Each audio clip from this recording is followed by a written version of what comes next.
ladies and gentlemen, welcome to part 2 of the video. First thing we're going to do is add the indicators that we need. We're going to go to invite only scripts. We're going to add Profit Sniper SOVWAP companion,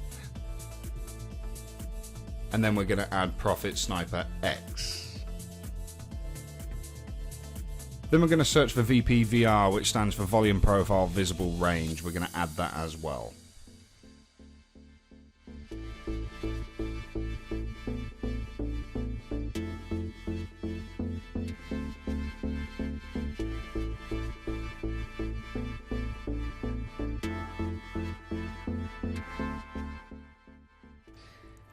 The next thing we're going to do is we're going to start changing some settings with the indicators. First, we're going to change the row size on the VPVR to 240. The next thing we're going to do is we're going to open up the settings by clicking the cogwheel on Profit Sniper X, and then we're going to remove the Bollinger Bands in there as well because we don't really need those for this strategy.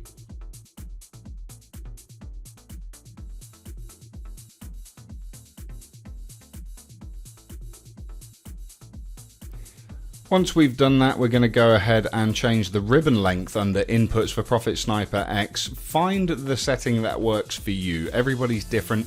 Not just that, when the trend changes, you're going to find it helpful to want to change this accordingly so that you've always got the shorts at the top and the longs at the bottom. So whatever looks most logical to you is going to help you determine the trend, whether or not we're going short or whether or not we're going long. For the most part, it works quite well, but you can't use it on its own for permanent confluence. You need to use either other indicators or you need to use technical analysis. But Profit Sniper X will help you most of the time determine the trend, whether it's long or short.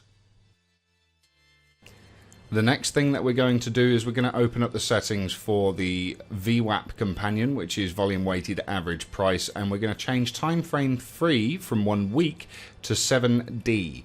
That's going to help us keep a nice constant line there. You can tell the different lines are associated with different time frames from the colors. So the monthly, for example, is red, the 3 monthly is yellow, and the 7 day or 1 week is orange.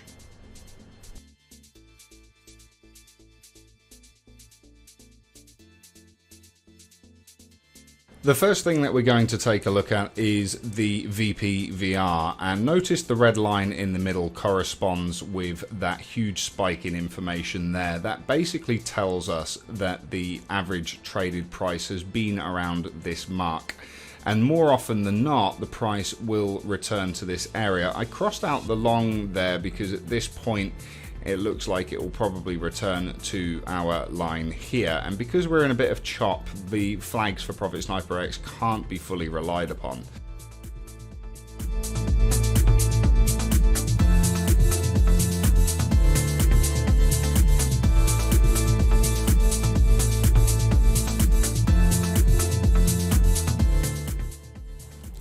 Now we're going to add the MACD. Just search MACD in indicators and go ahead and add that from the public library. What we want to look at is where the volume is right now. Are we heading down or are we heading up? And this is all done on the 1 hour view, by the way. We don't need to change any time frames, but we'll be looking for that to cross up as a confluence for us to go long at this point. So using the MACD and Profit Sniper X as confluence, we're going to frame a trade to go long at this point with the take profit up at the monthly VWAP there.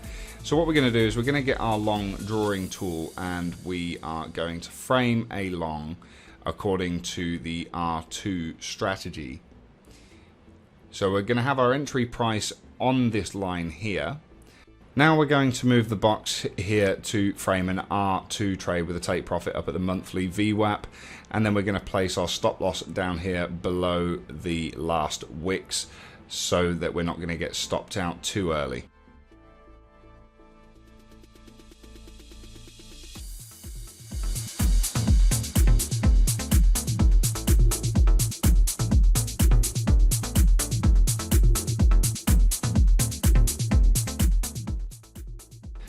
So now we're going to take a look at support and resistance levels. I've got my stop loss here so that if it was to pass that level, my trade idea is invalidated anyway. But you can see that there's a point of resistance there, or a point of support, with that cluster on the VPVR kind of confirming that level.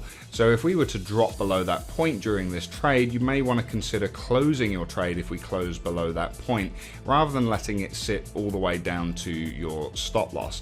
So you're giving yourself an extra area of failure, so you can say, okay, my trade idea is wrong or not. If obviously we bounce off of that point, we will most likely go long up to the monthly VWAP level, so our trade idea at that point is then correct. The next thing I'm going to do is I'm going to select the horizontal ray tool, and I'm going to draw horizontal rays at the top and at the bottom. The reason I'm doing this will become clear in part 3 of this introduction to trading with Profit Sniper.